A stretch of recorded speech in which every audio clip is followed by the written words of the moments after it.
5, 5, 4, 3, 2.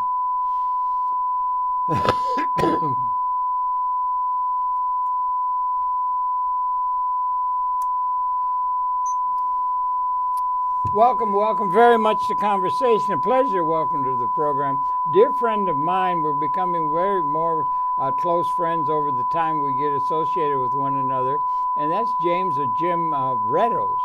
And he's a sociologist, which is very interesting to me, being a geographer. Mm-hmm. And we're going to be talking about the discipline, but also his own personal take on the human condition. We've done other programs with him, but he's a very, very interesting fellow, and he's a relatively new but very well, very good find and a prime member of the MNN community. He has a program. It's called The Radical Imagination, I think it is. That's and it's really good programming that he's done. And welcome aboard the good ship MNN, and good to see you, Jim. Thank you, Harold. It's great to be here. It's wonderful to be here. Could you share with us a little bit, just briefly, your background, and then let's talk about sociology as a way of wading into a larger consideration of the human condition. Well, let me start by just saying, by all means. As you say, we're starting the third year. Yeah. Starting the third year as the host for The Radical Imagination, which is on at Sunday at 8 p.m. Yeah. And it's an attempt to get interesting guests and activists and scholars and comedians and artists, you name it, who are interested in informing alternative narratives, spiritual, political, economic progressives, and attempts to offer a new vision in a world that we can see is more and more dysfunctioning. Yeah. So I'm very glad to be part of the MNN community. It's terrific to be here. I know we were talking a little about the history of MNN, and it's a proud institution. It's needed more than ever. So I'm very pleased to go to mention that and to be part of all of that. Yeah, welcome aboard, as they say. Thank welcome you again. Aboard the good ship MNN and public access. And public access, which is absolutely. a unique part, sociologically speaking, of communication in the United States and increasingly the world. No? Well, yes, and the name of the show, Sociological Imagination, actually, I should say the Radical Imagination, comes from a sociologist who really was very, very influential in my own background, C. Wright Mills, who wrote C. Wright Mills, Columbia University, who wrote an incredible book called The Sociological Imagination. He wrote another, what was the major? Power Elite. Power Elite, Power Elite was a major study, Really, I mean, popular, Yeah, very popular, and really laid the foundation for our understanding of the military-industrial complex and the necessity to go beyond the two-party system, which we can get into later. And it was really the foundation of the New Left in the 60s. Really? And again, I was privileged to be a student of Richard Cloward, another sociologist, and Francis Fox Piven. Francis Fox Piven, who was they were a partnership. The partnership. I met him at a time when they were writing poor people's movements, the welfare rights movement. Right. Was heavily influenced by his incredible scholarship and the activism that flowed from that. She climbed in the window at Columbia. Yes, she did. Didn't you, along with Mark Rudd? Back in 68? It could be Mark. I think it was Tom Hayden that pulled her up Hayden, there. Was it? Yeah, right. Yeah. And feisty stuff. Maybe Mark was already in there, and they were waiting for reinforcements. That was a feisty time. It's a feisty time. As we talked, there's going to be 3 events at Columbia that will be really talking about that period, and that unique, perhaps, or very important year in our history, attempting to raise consciousness and political activism. I could say hallelujah to that in spades, but that's my own kind of thing. But in any event, share with us a little bit the roots of intellectual roots of this discipline called sociology. Where does it fit in? I mean, there's history and there's political science and there's all, you know what I mean? Yeah, sure. I mean, technically it's a scientific study of society. I mean, it comes out of social philosophy. It comes out of an attempt to understand the larger world around us. Yeah. And then, of course, Emil Durkheim with his Yeah. classic work Yeah. on suicide in 1897 Right. really was the first empirical, scientifically based Yeah. attempt to understand a form of social deviance. Right. Yeah, but that could also be associated with biology. Or well, of course, that's the social- physical the sciences. suicidal mindset or something. So then Well- you're into psychology and so forth. Well, So, however, you know, Durkheim was adamant in attempting Uh-huh. to show the framework of sociology that differed, in fact, from the biological or psychological argument. Okay. And well, that's that was interesting in itself. Yeah. because most people sort of seem to naturally think it's got to be something to do with mental illness or Yeah, psychological, yeah, or perhaps yeah. there are biological malfunctioning, physiological reasons. Yeah. But Durkheim exclusively argued that the suicide rate, Yeah. that is the number of people Yeah. who take their lives in any given state, in any given year, rise and falls, can be explained by social forces outside the person. That's and- interesting. And use that to categorize three major types of suicide: the anomic, egoistic, and the altruistic. What's anomic? If I Anomic. could- Well, a very famous concept. Yeah, anomic, the dysfunctioning between. Well, as he put it, let me put it this way. Please do. Anomic suicide represented a rootlessness that people felt, that their fundamental norms had been taken from them, Yeah. and that state of thought, of feeling, was in some people became so unbearable that it pushed them to take their own lives. Could be applied to a whole caste or political group or anything Well, like it that could be as a Well, for example, generalized some sort of premise, you know? natural disaster. yeah, right, something like that. Yeah. How about slavery or being enslaved by It could, but it's a sudden disruption yeah. in the normal, normal state of. It could be a divorce. Yeah. Okay. Yeah. Men are 4 times more likely to commit suicide after a divorce or a separation or widowhood. Now that doesn't mean they're But then what? A woman? I'm sorry. You said more More than women. more than women. 4 times more likely. What Actually, does that tell us about the psychological condition of what we call male and female? well, Durkheim was Principles in Durkheim was universe. somewhat sexist about that because he didn't even deal with what was going on with women. But he. I don't think he can get away with that now. Well, that's right. But he got away Those with it women then. are getting very, very, That's right. That's right. coming forward. You see that big march they had just the other day or so? I do. I They're did. getting very and a big force. You can't just write absolutely. them off anymore like they have been by many people. But as you're Isn't pointing, reality amazing? Yeah. it is, and Yeah. it's sociological reality. Social Yeah, reality. sociological, Just to tie yeah. this in, Yeah, please.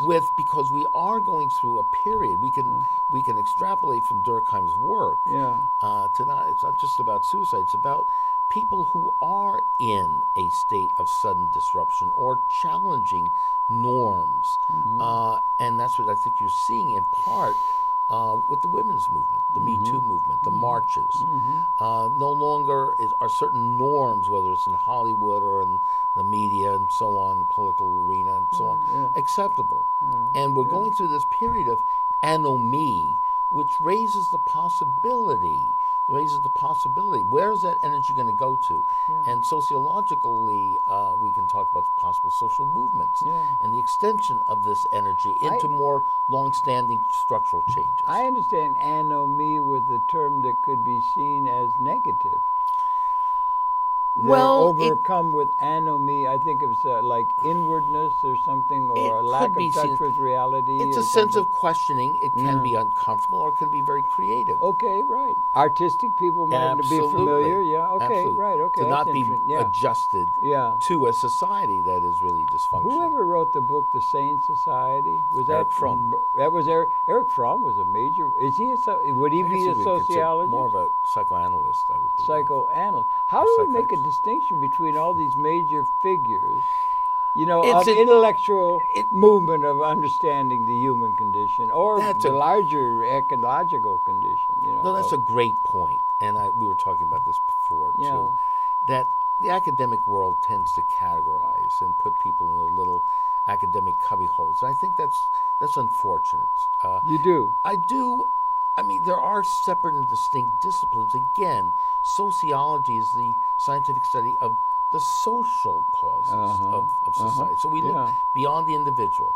So that's a field, that's a discipline. However, sociology certainly can be and should be integrated into all the major works in the humanities and the physical sciences, and try to relate and become a much more integrated discipline as well. Do you think we'd ever be able to have a department at a university? You got literature, you got biology, you got physics, you got all these different kinds of things and everything. Do you ever think it would be possible for anybody to, let's say, go to the curriculum committee or something like that at a major university with a lot of clout and prestige in that, and say, we're going to start a department of everything? Department of You don't think it could get away with it? Or will well, they why ever? not? Why not? Well, listen, I got to tell you. I would propose it might be a good idea. Okay, you'd be the head of that department. No. I'd be a terrible administrator. Yeah. Well, so would I. But yeah. It did get started. I just to, again sort of my own beginnings, sociologist. Yeah. Formally, professionally, if you want to call it that. Yeah. University of Colorado. My first course was in the Department of Integrated Studies. There you go. That's getting over right. in the right. That's moving, getting there. It's moving inching over into that idea. Yeah. So we had a sociologist, we had an anthropologist, we had a psychologist, economist, and a historian teaching that course. An historian, yeah, okay. Did I mention anthropologist? Did you have a biologist? Did you have a chemist? We didn't. You didn't. You see, you should have been running that. Did you have a quantum mechanics? No. Arithmetic well, you see, or we needed mathematician? your influence. No, I'm just trying to say, how do Bucky have. Fuller once said he thought the universities are there to get everybody so specialized out on something that they will become so specialized out on something they're not going to be thinking about everything in an integrated way like the leaders do. The system. That's what the system does. Systemic and become thinking. a threat. So it's a I way agree. of dividing and conquer. There are other things you can do with physical things and that, but it's a way. The academic process is a way of dividing and conquering the intellectual community. That's an excellent point. In the interest of the people, the pirates, he called them, who run the world. I don't know what we could make of that, but I do think there's prima facie evidence for the people who have been running the world in all the historical vicissitudes that continue, that they are like pirates by and large. Realpolitik seems to say whoever's got the biggest gun can just hit others on the head. What do you know what I'm saying? Absolutely. Absolutely. Careerists. Yeah. So you get focused on your own upward mobility in publishing or whatever in the journals that are going to move you ahead, and that becomes a very rather isolated way of life and of thinking. And it can get very variegated. So you can get down to divisions of within, each of those subfields within the subfields. Fields that are encouraged in the name of specialization, and I think that's overly emphasized in academia or in the intellectual world in general, or in literature, or in political writing, or whatever. I think maybe, huh?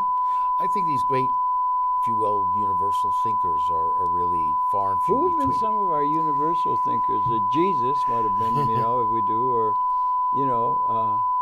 or is that a what is the term when it just doesn't make any sense? What is the term? There's a word for something that doesn't make any sense. A comprehensivist, There's a term that calls it negative. I forget the term, but there is a term for saying something that is inherently unable to be even voiced. Okay. All right. Well, what you're talking about is we need people who can stretch their imaginations, their visions across these various disciplines to give us a more unified idea of who we are and what the human condition is. You think comprehensivist? Mr. Fuller, who is one of the beings who's really been seen, I think he's got universal acceptance almost in all the fields and everything, from mathematics to everything. He calls himself a comprehensivist. He's interested in everything.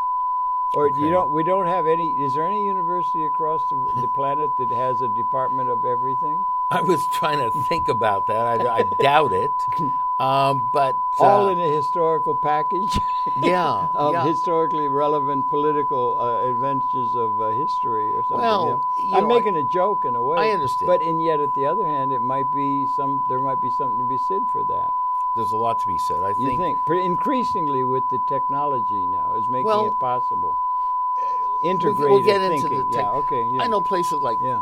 Columbia, the undergraduate school attempts to give the students contemporary civilization courses. Okay, so in some way, giving them some sort of broad foundation to the humanities, to the arts, to the sciences. Liberal arts, we call it. Yeah. No. Well, Or is that contemporary too direct? civilization. Yeah, But it's how can you put everything into one even year of a curriculum here? Maybe if we can't, the computerized assistance of manipulation of data and so forth might be able to more. Well, and it's running away with things ahead of what we can even imagine in a sense at this time. That's what I want to hear Yeah. you more on, because you have this wonderful understanding or and belief that technology is, in a sense, the dominant force now in history, or can be one of enormous good for the majority of humanity. Well, I think it would be just like anybody, I guess, thinking, yeah, because when you get down, you have it did a lot of politics and things, and economics. Read a lot of Keynes and Schumpeter and Marx and all those things, because it's so important to the human condition. Very interested in the human condition, and that seems to be very largely a matter of economics and so forth. But technology has what? The ability to create a more harmonious world for all. Well, out of nothing, in a sense. I mean, well, perhaps out of history, but we could talk about it, and it'll take a minute or two. It'd be worth it. I think of the technology as an extension of human consciousness, in a sense. Mm-hmm. And the implication of it is we had a certain capability. Let's just say at the time of Caesar, we didn't capability of what?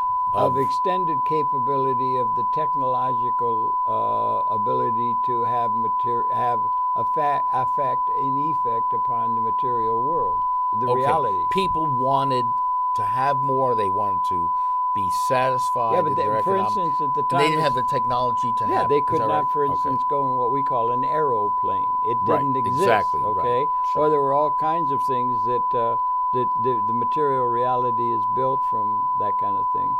And now we're getting down to where it's going through a qualitative, not just a quantitative. There's quantitative in all the fields, capability or changing. Now it's getting down to a qualitative transformational capability of the extended consciousness of humanity to affect the reality in a way almost like the heralding or signaling the birth of a new way of being in the universe. They call it in evolutionary terms punctuated equilibrium. You could be in a situation for hundreds of thousands or millions of years, and then you get to a point, and that condition, which has a genetic recognition of a species quality, and it is transmogrified into something else. Humanity emerged out of Homo erectus. Mm-hmm. There were no human beings before 200,000 years ago. There's something coming out of that context that was real then, in terms of our relationship to it, that was unique, called Homo sapien. Right. Now there might be something, when we've been in Homo sapien for 200,000 years, we may be coming into a new relationship in the universe, largely as a result of technology. Well, yeah. Or the advances. Well, that would be part of it, or it might have a lot to I do don't with know, it? to tell you the Right. truth. You'd have to be very brilliant and so forth. I mean, thank God for Mr. Einstein and Michio Kaku and some of the major thinkers and that kind of stuff. And sociologists sometimes refer to that perhaps as Yeah. a cultural lag. Okay, go ahead. There's Talk well, about there's it. a Yeah. technological advances of a culture Yeah. that at times outstrips the value part of that culture. And I wonder what you might think of that as we get more and more technologically advanced. Yeah. Perhaps our morality, if you will, our values, get more in conflict with Well, trying to deal with that new reality. Yeah. And yet, fundamentally, we're still talking about these age-old issues Yeah. of poverty and racism and sexism and lack of material goods and so on. Yeah, I see you're talking about that in terms of the human condition. Yes, right. And that's fair enough. That's something Right. for us to be very concerned More from the with. sociological. But that would also, the principles, it seems to me, the physicists and biologists and so forth that have to deal with it and everything, the evolutionary people and everything. But that would apply to reality in larger terms, just the Homo sapien. I suppose it would have relevance to a nightingale or a crocodile or a caterpillar or a lily, as all forms of whatever, in a certain sense, would have had that kind of a qualitative transformation of appearing out of the past as a new form called punctuated equilibrium. It's called the evolution of species. Okay. And your Origin of species, Mr. Gotcha. Darwin spoke about. Right. So you're feeling that we're on the cusp, or are we moving more toward, if you will, a new species? Is Well, that what I you're do, thinking? but that's something you don't want to mention. In fact, we should not even think about bringing it up to a public listening to this, because they will just immediately, if you're talking something along those lines, in the current situation of humanity, they would call the men from the heavy-duty mental institutions and say, lock him up. He is absolutely beyond, he's lost it. There cannot be any transformation above where we are evolutionarily, but it may really be we're at a time of qualitative transformation. Well, that would be along the Why line wouldn't of there Homo be? sapien. Okay. Yeah. All right. You'd have to have a new name. Okay. You'd have to have some new thing, but it could be that. And and there's some evidence that could be put forth for that kind of a situation that we're in now, and we're encumbered with all these outdated institutions, like say, distribution of income to the members of a have-like life, or the benefits, and all do the politics and the economic system, the whole criminal justice system, and the whole thing that the held up political the whole system is not thing within working. our Congress this last week or so, and all that kind of stuff. That's Exactly. history, and all the history, and you just assume the conditions out of history are there for all time, Right. and they're not necessarily. Absolutely. The conditions collectively are ones that are richly able to herald. We can now destroy this species with our extended technology undestructive, or we could also, Mr. Fuller and others have said, we could take care of everybody as a what they call have in the world. Very easily now. We have the capability. We couldn't have done it in any other time. I'm talking about So things that like might robotics, Oh yeah, artificial well, intelligence. particularly, sure, These all are of that. the sorts of things It's you're only talking just about, coming in the last eye blink of history. Exactly, But it's exactly. coming exponentially now.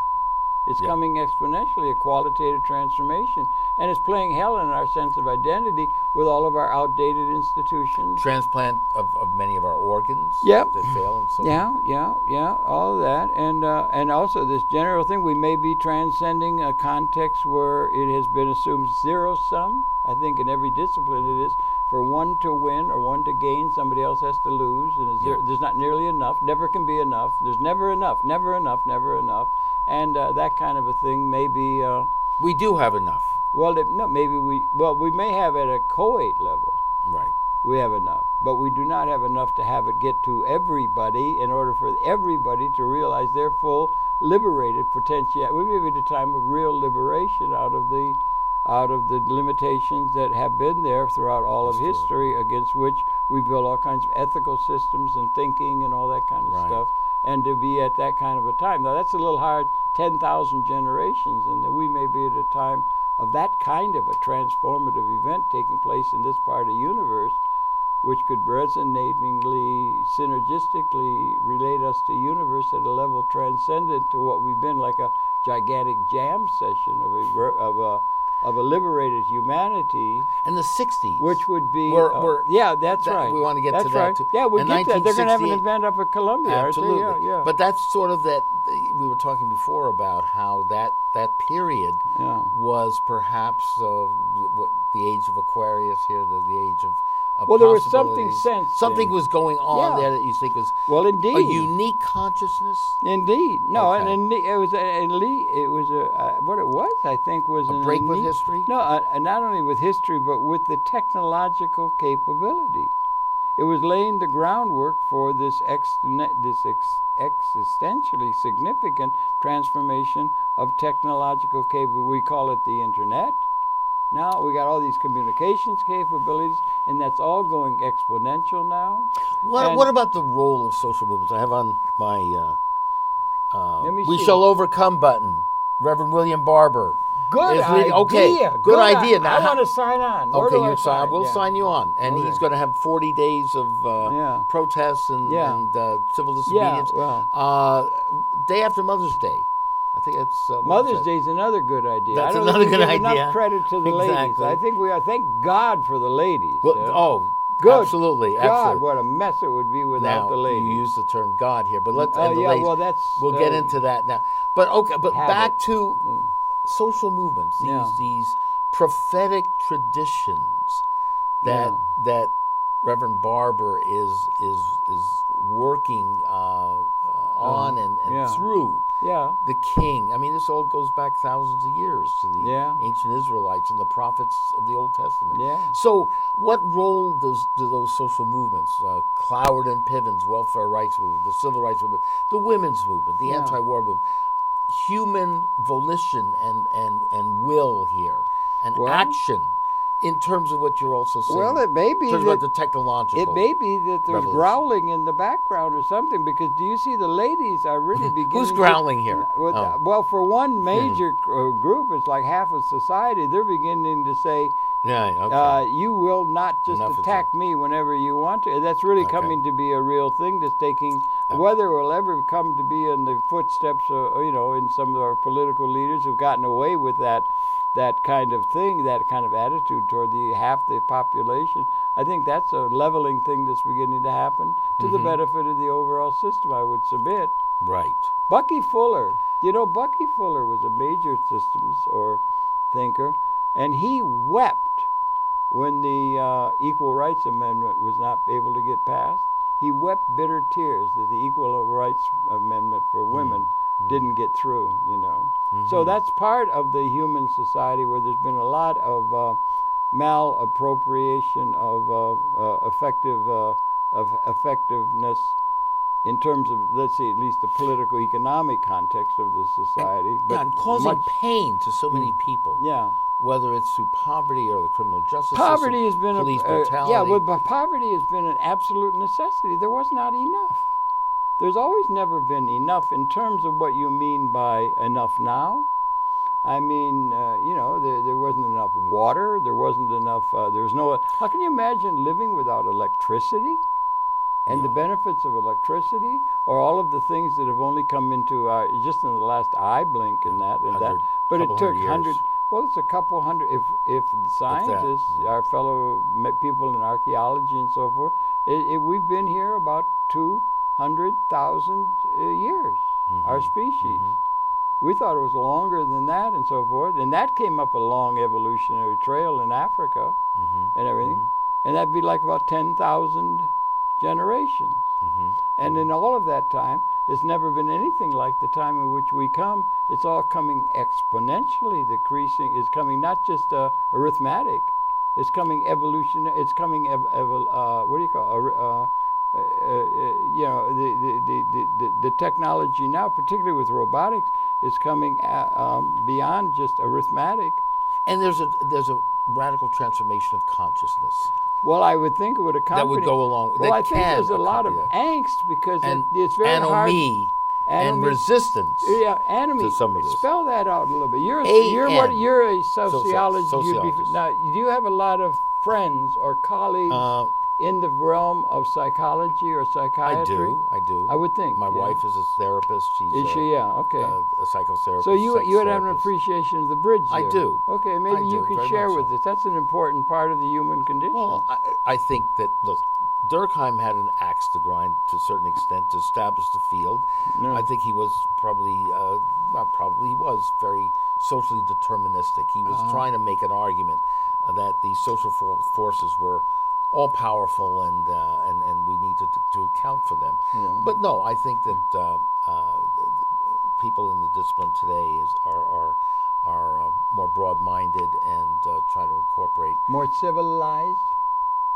You mean you're What's the talking about some dictionary of the definition academic? of civilized? Is that You're city talking about some dwelling? of the academics? No, I was thinking about the I human don't know about- condition. I'm sorry, I just threw it in out of Oh, the left field. are we getting more civilized? Civilized means city dwelling. Yeah. Yeah. Well, I get Okay. just- Is that anything to do with? Yeah. I'm Urban- sorry. urban- I didn't mean to get you Well, off course. Yeah. No. We're Yeah. we're on course here. I Yeah. think. I think if we're going back to the discipline and activism, I think that if anything, we were talking before about the narrowness of more and more academics. I think the conservative careerism and the lack of moral integrity and activism. I think it's expressed throughout the campuses. Maybe we should be and the influence yeah. of Koch brothers' money. We're involved Well, right that's different. across the street here from where we where you're filming. Yeah. At John Jay, there Yeah. are questions. You're there. You're yeah, at John yeah. Jay. There's questions about Koch influences, the desire or the need to find out the strings that are attached, Yeah. the transparency of not only the Koch brothers, of other donors and so on. And academics have a tough time wrapping their heads around that and going beyond their Yeah. narrow career concerns. So in that sense, I don't know how I don't call that. The university world is not a civilizing world in that sense. If anything, it can be seen as holding back some of the aspirations and the needs of great majority of people. Bucky Fuller, God bless. And that's just not John Jay, but Yeah, I'm yeah. just, you know. Bucky Fuller, I'm particularly and I think he's universally recognized as a real, I guess, Renaissance or comprehensive Right. man. And he used to think, and he used to use language that was sort of salty and all that kind of. He's a great guy, and everything. I had a pleasure of doing one program with him way the hell back. A major fellow, a major thinker, and everything. It must have like been that. thrilling. It was thrilling for you. Well, it was. He was very, very gentlemanly and very patient with me and everything. I was very young and all that. But anyway, he used to talk about the universities the special the development of highly specialized educational patterns was a way in which the leaders, he called them, it was salty language, but it's got a... Go ahead. No, but he would call them the pirates that run the world. There's a term in terms of political science that is called realpolitik. Gangsters. Well, they're gangsters, racketeers. Well, be realistic, and who got the power is the guy who's got the gun or the physical force. The physical force to hit threaten somebody and else punish. upon the head. And that's then the they get in line. foundation of the criminal justice system. Yeah, and still. that's still accepted. So whoever's got the power then has the power to enslave, essentially, the people, and then they can have, creation stories to try and learn how to deal with that and so forth. Various But essentially, you got diversions, a few people, and he said to get the intellectual challenge to the leadership of the pirates that run the world, he would call it, which there's some truth to, from Caesar to whoever, was they could divide and conquer the intellectual community. It was a divide and conquer strategy on the part of the pirates who were running the world, Right. and as it has been from Caesar on down, or from and before.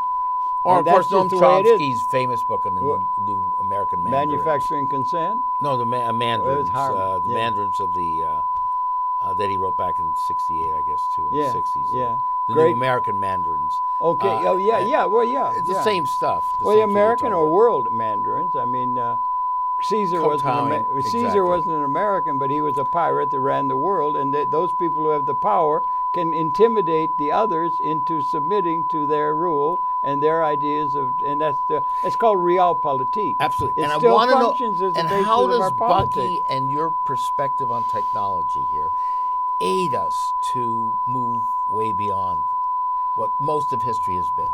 Well, I don't know. If one thing, it gives you a term you can repair to try and understand history. And one of my favorite lines are you asking me? I wanted to ask you. Well, really, this one is a of my conversation, favorite right? lines is from who is it from now? I forget now. But history is a nightmare. One could add of injustice. Yeah, absolutely. Certainly in terms of what evolutionarily is being presented to us now. Absolutely. A have-like way for all human society is within our reach now. Takes It different never forms. has. But Absolutely. what was it I started out with? History is a nightmare of injustice from which we're attempting to awaken. Yeah. That was, who is that? I forget now, right now, off the head. Could be Harold Channer. No. It's No? a great mind, not Harold Channer. But no, but that may be the metaphor or the situation that we're in. And it's hard to realize 10,000 generations, and ours is such a smarty pants generation that we're going to be different than all of history. That's the hubris of the highest kind. And you're also disavowing all of the creation stories about Moses and God and all the rest of the things that people have had to repair to get some sense of surcease from the material lack of abundance of capability that is now coming up and flowering around for everybody can be made available to them, knowledge-wise and otherwise. You're coming to a time of fully fulfilling a process and maybe leading to a punctuated equilibrium within universe, a level transcendent synergistically to the universe that would show or manifest the face of God if it's there, or the old narratives aren't going to work. The old stories. Something new would be approached. But we have no choice. How can you think that your generation is the one that's going to be in that position? I suppose there were people in the year 1000 thought that was true. That the creatures are getting very big, or the fish are oversized, or whatever. That this is, but that is really the possibility. But it also could be seen. We may be waking up into a punctuated equilibrium, a new species, a new relationship, transcendent to all of evolution is that way. There's a transcendence from what was to what is becoming and what is the future. And that's the thing that is part of evolution, and that could be part of our evolution. And we're going through that condition now, and it's very hard to get your mind around because we're just busy arguing over the old ideas that were relevant in the womb, and we're about to leave that. Exactly, but until we leave that, if we make it, we need to have some guidance, perhaps, or some value structure that will enable us to live long enough so that perhaps we do make it. That would be a good idea. And that's what we're talking about, social movements. If we could do it, the poor people's movement, prophetic tradition. But they're all spiritual traditions. I understand all of those things for justice. The radical imagination. Yeah, I think somebody should make a program called the Radical Imagination. I think it's Josiane, write that down. Let's steal that idea. Radical imagination. Radical imagination. It's a good idea we can steal. Somebody should start a television program called the Radical Imagination. Let's get that nailed down in all the audience. Okay. Yeah. Okay. You got a trademark? We're all sharing. We're all working on it together. Josiane, you don't have to write it down. Don't worry, Josie. Josiane, God it's yours. Bless it. It's ours. She's it's all of ours. Down. That was a little joke and everything like that. But God, isn't she gorgeous? For having She's done terrific. That Thank you for putting this together. No, but we're talking all around this kind of thing and everything. But that would be the work of. It's an amazing time to be alive. It is. Yeah, isn't it? And it's a proud tradition you're in terms of the sociology take on things. Yeah. And it is part of, again, a large, as you put it, a larger tradition, social tradition, cultural tradition.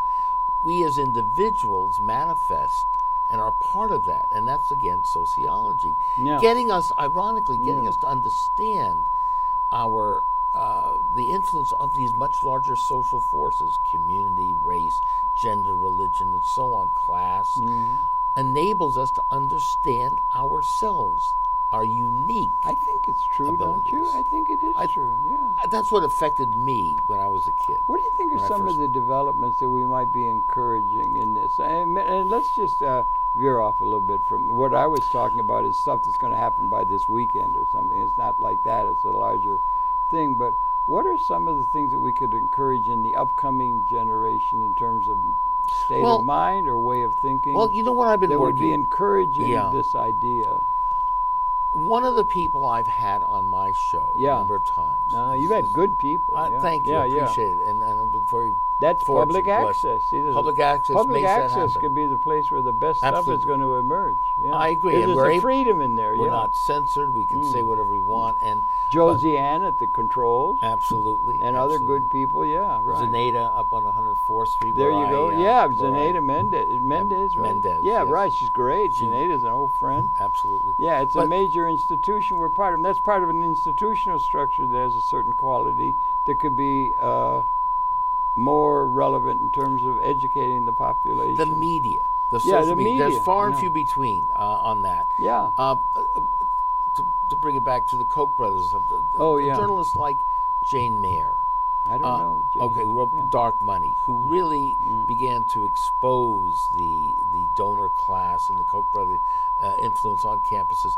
There's an organization, I've had them on Koch Our Campus, which is they're fantastic people who have done incredible research and showing how the Koch brothers and others try to divert funds and hide it and keep it in very covert ways and so on. So we need people like Ralph Wilson, for example. I don't know him. Ralph, well, the young guy. He's a physicist. He's Okay, He's Thank you. he and Connor Gibson I've had on the show. Yeah. These are people that do represent hope for the social media. Thank you. That we Okay. need to have these sorts of journalists on and investigators and so on.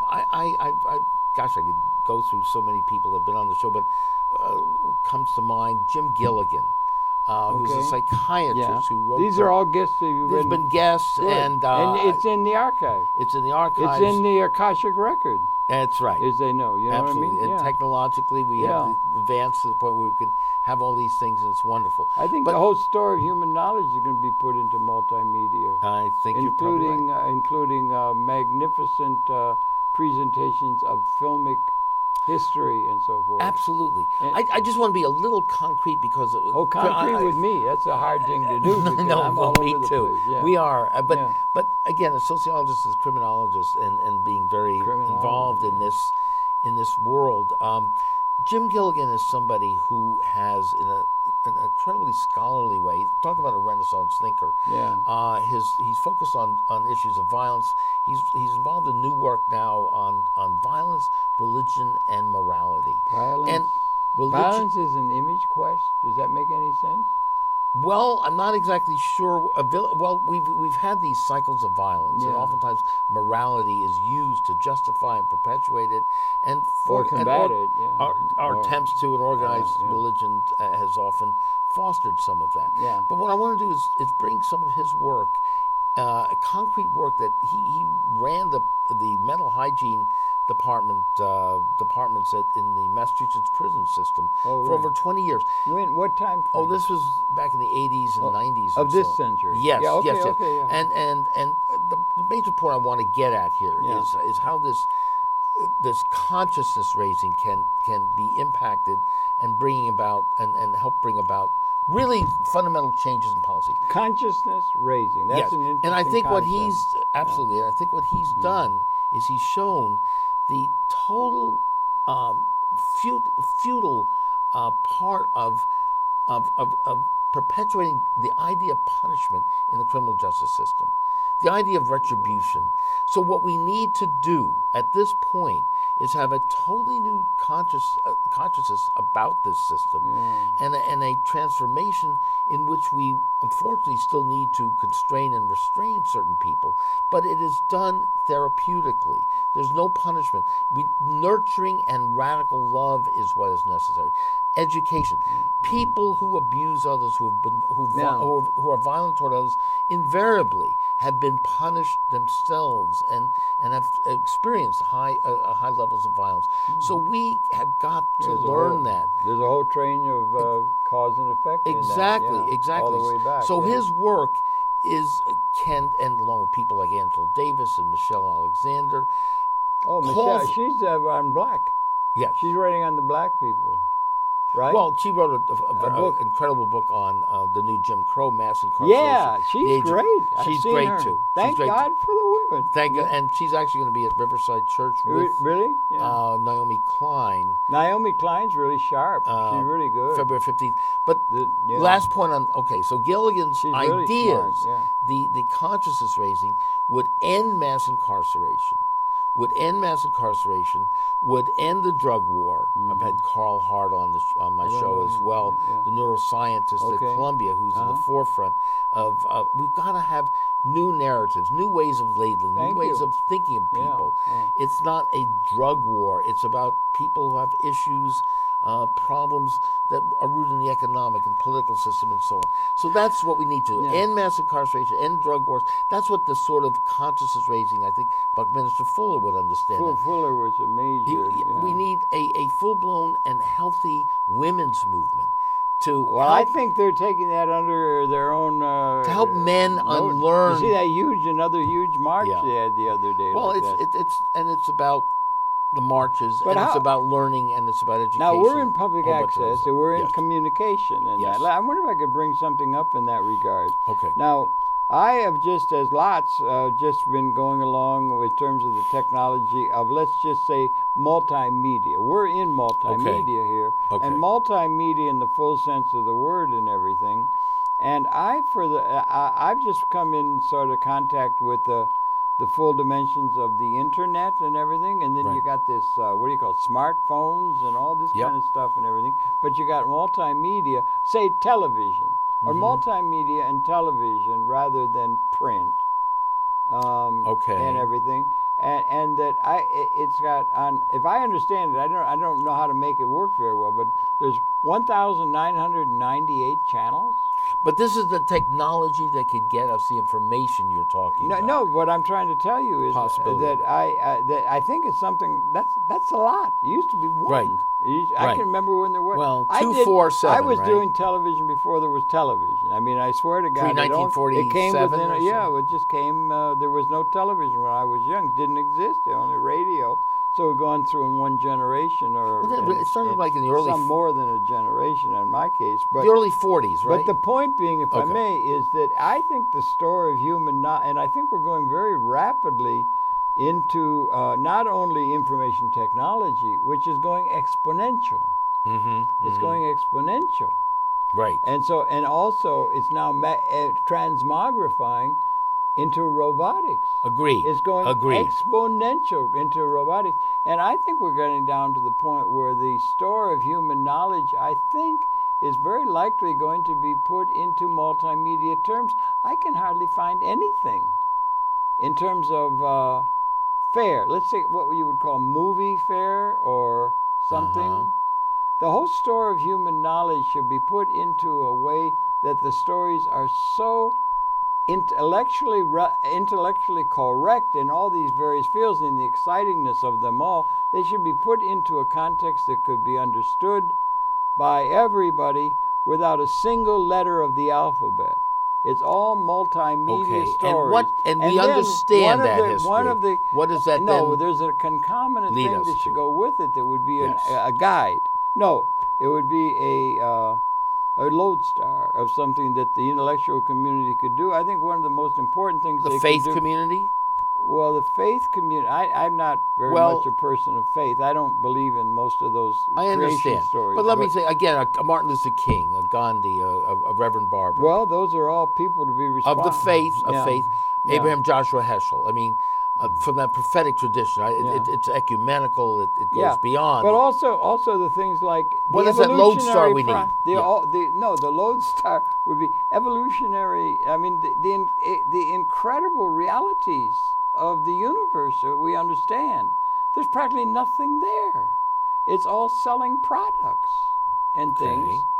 And there's practically nothing there except just very mundane kinds of things. But it could be, and then I think there should be a movement among the people there's about, as I understand, about 7,000 languages in the world. There should be a movement that would take all of this capability, exponential and everything, they could get the whole transmogrifying of all the languages one into the other. The media can Yeah, help us have do a that. thing where every language of the world could be Okay. instantaneously integrated with any other one at any time or something, so that the store of human knowledge, the exciting equipment, and the connection and the lovingness. Yeah, but it could be then I'm interested. communicated multimedia. We get it, but what are we going to do with that communication? Communicating Okay. it to the world. Got it. And it could get to everybody, because all they would need to be able to do is hear. They wouldn't have to be able to read. Agreed. Get rid of print. Okay, Get rid well. of print. It divides people up and so forth. We got a great commitment to it, but to have the store of human knowledge made available to the whole of the human society in every language of the world, in their own language, so they could you could sit in front of scientifically write and everything, and it could be conveyed to them, and they would be able to become educated at the highest level. All right. Why is it so mundane, the things that they do in terms of film? Okay. I mean, Hollywood can make a film that's got a love story. He loves her, she loves her, Right. this and that, and this and I that, understand. and all of that.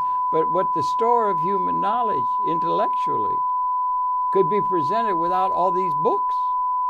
Okay, fine. But I would still ask you, with the all that knowledge. That's just a thought. No, it's a wonderful thought. I understand. I get it. I think it's a beautiful thought.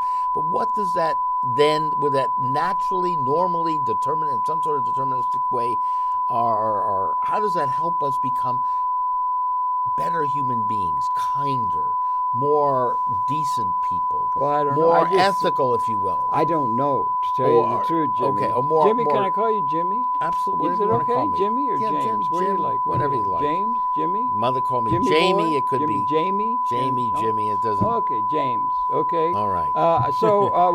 We're Call me anything but no. I'm teasing. Dad, Whatever right. you want to call. Don't be call you late for dinner. Yeah. Okay. That's Yeah. fine. Or breakfast or lunch. And you yeah. saw my last show on Jewish humor there. Oh, too. that was great. With, Thank God for humor. We right? need humor on all this. You know, the That's only right. one you left out was what's his name? But it was on George Carlin. George Carlin was just so biting. Jeremy He was Dauber, who out wrote of this. sight. The man passed. I'm so sorry. Well, But- we'll have one and- on and Irish humor You too. had it all. You had it all in Jewish humor. Too There's bad you didn't have anybody out of the Jewish community with any sense of humor, like Mel Brooks and. You know. We had him on. I'm making a joke. I mean, the stream of Jewish humor, it couldn't live without it. Morsaul and all the rest of it. Well, and this book, everything. I plug for Jeremy Dauber, who is this fantastic professor of Yiddish literature at Columbia, wrote the book, Jewish Comedy, A Serious History. Yeah. It was just terrific. Anyway, how'd we get on that? But yes, we need humor. We need to care for each other. We need to nurture each other. We need to have fun with each other. I get what you're saying there. I think it'd be wonderful with all this digital and media advancement. The store of human knowledge is so interesting. It is interesting. The things that are interesting, I mean, in the ability to research these things, and it ought to be cross-disciplinary. You're not going to have And an argument. why are they going into such detail on every particular subject in great detail? And what about Mr. Fuller saying that's a way of dividing and conquering the intellectual community? They're all getting so strung Into out their on one narrow little thing, worlds again. and they seem to think that's what's to be celebrated. And that's what the market celebrates. Right. And that's what that's what the academic process does. That's where the grants are. There is no department of everything at any university yet. Maybe it's You just start convinced coming. me. No, do you understand what I'm saying? I do. A department of everything. So people should have a thing where they're interested in everything. That's, my thought. Well, you know what? One of the other. You think they're just they're actually doing it as a conscious thing to subvert the intellectual community into getting so specialized out on something that they can't think about something else, so those people who think about something else can take advantage of some sort of cabal, huh? No, yeah. Well, that's what he said. They're like the pirates of the world. The pirates of and the the world. political leadership has been doing that. When they can't just hit them on the head, if they can't convince them with some sort of a thing where they can outwit them or something like that, then they have to hit them on the head. It's called realpolitik. It still holds. And that's how Trump got in. That's how we have a war on Well, drugs, war yeah. on crime. It's been all about that divide and conquer. Another guest I've had is Rabbi Michael Lerner. Yeah, Michael Lerner's a great guy. Yeah. And he once taught Yeah. at the New School. Did he? Well, that was out in New School is good. But that was Richard Wolf's down there. No, I think, but still. this is California. He's good You're economist. part of the world too. But this I'm was from Detroit originally. well, you spent a lot of time in California. No, I had 1 year hippie. there where I got all kinds of The trouble with counter- Mr. Reagan. Mr. Reagan. Well, with we me. should get into that. Yeah. But I don't know if it's still existing, a New School in San Francisco, and that's where we should start. That's where my son is now. Okay. My son is Well, particularly sterling. We should get I'm partial. Michael Lerner into, getting that department of everything into that school. That's what we need. There is no. You That's what I'm cannot saying. Have, We there should is start a no, new There is school. no board of trustees of any major university that's going to be able to counsel or even give any consideration to a department of everything. It's absurd, sir. Well, the absurd. University of No Walls, right? They used to Well, have that, but No, yeah. No, So- but you know where it might begin to start coming out of Where? are in the halls of public access. Okay. It might be within the halls of public accesses where this kind of thing might begin to emerge. well, there is a show, Access for All, right? Access for all. Access for All. So this is what you're What talking is about. access for all? Well, there's a program on M&N on that, right? Who is met it? Who does? Gloria. We met. Everybody she's has got their that own sh- thing. Yeah, right, yeah. but her name of her show is Access for All. Oh yeah, well they got So all kinds. This is You got Josie Ann has a show that has really good. You got Danny Darrow, and you got all kinds Right. of. But Danny, how you about know the na- Danny? Danny's great. Yes, Yeah. but how about a show that would be entitled? Well, I was the- thinking more in the abstract and everything about some of these issues and everything, but the educational thing of having it all strung out in details and subparagraphs with this and check and check and check and check. I think systems thinking is really ought to be. I think it'll be accepted well by the youthful generations coming along, rather than. Did you ever? I think hated you're right. school. I hated school. I You will enjoyed it. get all your things and you will get your punctuated will just be right. It was boring. I didn't have that. Sort of Yeah, school. I was- never liked school. It was all Yeah. just they're teaching you. Did you ever have to do anything in the army as an enlisted man? No, I avoided that. It's I- very, very. I was, They didn't want to listen to reason at all. The sergeant. You were in the They- Army. I was drafted. I thought it was just terrible. It was like going to school. Where Yeah, your yeah. teacher saying, do this. Yeah. Well, Anyway, I'm rambling. No, you're making connections. Schools. I got to do- give you a 2-minute warning. We we only on a got a 2-minute couple warning? minutes, so if you All got right. something really, really, really important, to get it framed well in good language, poetic, with Good oh my goodness. and project. Project. Yeah. I've loved again the experience of having a conversation with you. You are a pioneer in this field. You are someone that That I has am. I been got long so in the tooth. important and profoundly important in moving us forward into new narratives. And I appreciate so much the opportunity to be with you here today. I hope that you'll get a chance to come to the Columbia. I want to go if health on the media, allows. I'm if getting health more allows. and more of this damn rheumatism and arthritis and Well- stuff interferes with an active lifestyle. But I want to be there by all means. Well, yeah, I yeah. hope you will be. And again, I thank you also very much. We'll see you again on your show, and those of you out in the audience, if you'd like to look at the Radical Imagination. By all 8 means, o'clock yeah, give Saturday. it. When is it aired? It's on 8 o'clock Sunday. The Radical Imagination. And what channel? M&N. No, all channel four- 34. 34. Yeah, right. and it's streamed all over the world. It's streamed isn't it? all over the It's world. a start. It's It's a- a start. It's right. a start. It's a place where you could go. And this public access may be a lot more relevant to that thing we're talking about than one could imagine. But Jimmy, so good to Thank see you so much. Thank you to Thank you, Josie Hal. Ann for that. Thank you for Thank you all. viewing. We will come back again tomorrow and television, on cable, on Conversations. Thank you for viewing. Thank you, Josie Ann, for putting this together, and thank you for such a very, Thank you. very, very well-led life, young man, Thank you very much. which continues. Which continues, hopefully, for a Okay. long period of time for both of us. Until next time. Okay, well, that's it.